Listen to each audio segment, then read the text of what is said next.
Now to Norfolk City Council's passing of a controversial ordinance. It approved requirements that could make it harder for developers to revamp historical buildings. Mayor Kenny Alexander says he proposed this idea to ensure more parts of original structures stay in place, but there are still questions. Standing at your side's Joe Fisher is outside City Hall, and Joe, there's a bit of confusion here.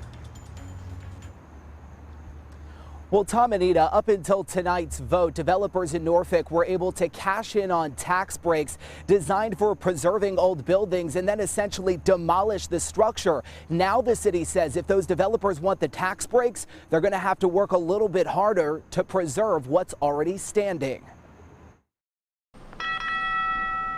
Construction crews hard at work on this soon-to-be apartment building at the corner of Bush and Butte Streets in downtown Norfolk. And look at the city. I mean, it's alive right now.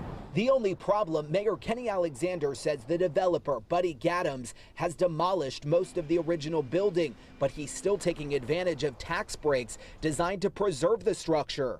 I'm not crazy that only the, 1% of that building down the road was preserved. I think more of the building should be preserved.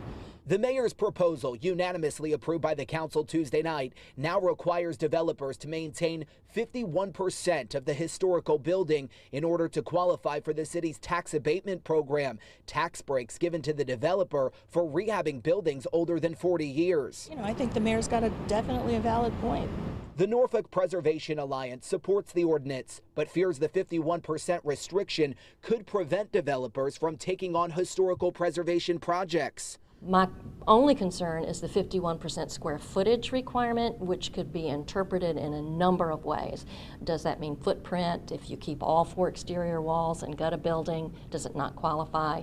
If there are multiple floors in a building, which counts towards square footage, and you remove certain floors, does it not qualify? After Grimes took the podium, a majority of council members had hesitations, but the council still approved the item to make sure any new requests that come in will be held to the higher preservation standards.